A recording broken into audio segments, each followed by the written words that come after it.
O número de denúncias por assédio eleitoral, aquele em que o empregador ou colega tenta induzir o trabalhador a votar em um candidato, subiu quase 8 vezes da última eleição para essa. A Justiça Eleitoral e o Ministério do Trabalho incentivam as denúncias para coibir os abusos. Eu venho a público para esclarecer a toda a sociedade brasileira que assediar trabalhadores a votar ou deixar de votar em qualquer candidata é ilegal. Quem fala é o empresário do agronegócio, Adelar Eloy Lutz. O vídeo é parte de um acordo feito com o Ministério Público do Trabalho, que ainda condenou Adelar a pagar uma indenização por danos morais coletivos no valor de R$150 mil.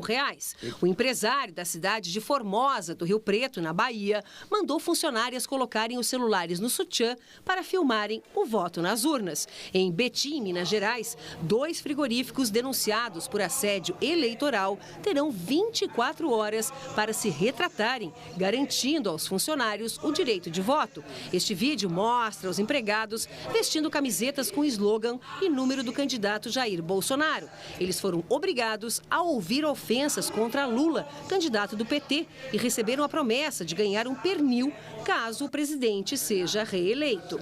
A Justiça do Trabalho tem sido ágil para coibir o assédio eleitoral às vésperas do segundo turno das eleições. Em outra decisão, estipulou o pagamento de uma multa de R$10 mil para cada funcionário dos setores de comércio, bens, serviços e turismo que for ameaçado ou constrangido a votar no candidato do empregador.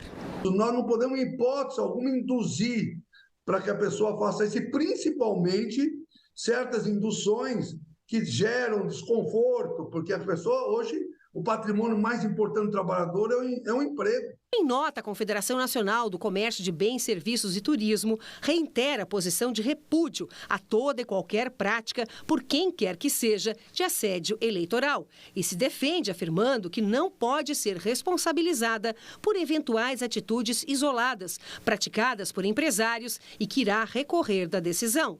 Esta semana, a Justiça Eleitoral começou a veicular em rádio e TV uma mensagem sobre a importância do combate ao assédio eleitoral. Qualquer oferecimento de benefício em troca de voto ou impedimento do trabalhador de votar é crime. Em 2018, o Ministério Público do Trabalho recebeu 212 denúncias de assédio antes do pleito. Neste ano, já foram mais de 1.600. O número é quase 8 vezes maior do que o registrado há 4 anos. Todo assédio, ele tem que ser enfrentado. O Estado brasileiro tem que dar resposta. E não tenha dúvida que a gente vai conseguir para evitar que isso que está ocorrendo hoje aconteça na frente. Marcos, há um duplo problema, né, nessa questão do assédio. Além de ser crime eleitoral, é infração trabalhista também. As duas coisas. E, veja, 1.600 casos não são casos isolados. São muitos casos, isso só até agora. Quer dizer, as pessoas numa situação em que o emprego está difícil, né? Você chegar e dizer, olha, o teu emprego depende de você votar, é a gente voltar no tempo para uma coisa que se chamou de República Velha, que hoje a gente chama de Primeira República, que era aquela coisa do curral, de você dar já o voto para a pessoa botar na urna e você já ter o resultado. Gente, isso não é possível. A Justiça Eleitoral foi criada em 1932 para coibir esse tipo de coisa, que era justamente para não acontecer mais a República Velha. E por que acontece a República Velha? Porque dos altos escalões do governo, nós temos um desrespeito como exemplo das leis. Então, assim, se você pode andar de moto sem capacete, por que o empresário não pode assediar o funcionário, a funcionária a votar para o candidato X? Não é mesmo? Se a lei não existe mais para todo mundo, só para algumas pessoas, né? Então, assim, o exemplo vem de cima, sabe? Isso é muito grave. A pessoa não pode se sentir constrangida no seu direito mais fundamental de expressão política. Não é possível.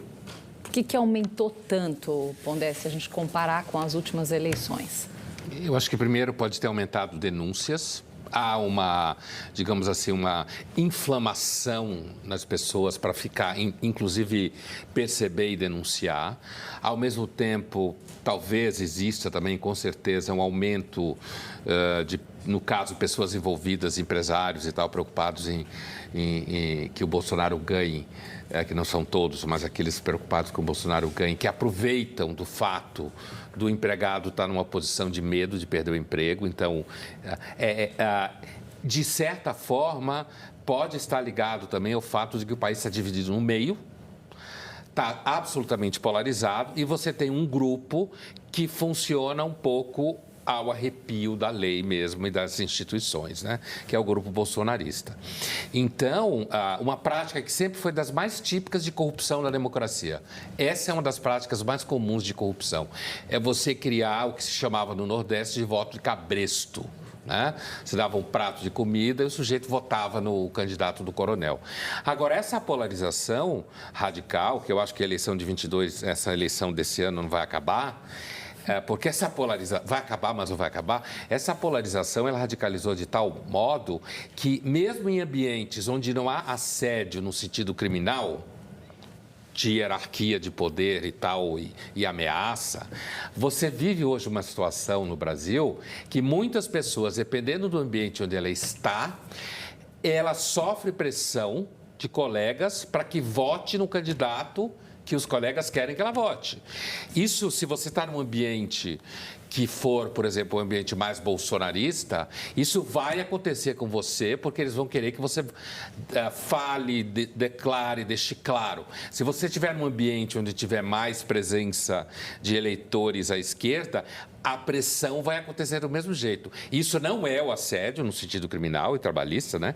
Mas isso cria uma espécie de sociabilidade perversa que está montada na radicalização que a gente está vivendo.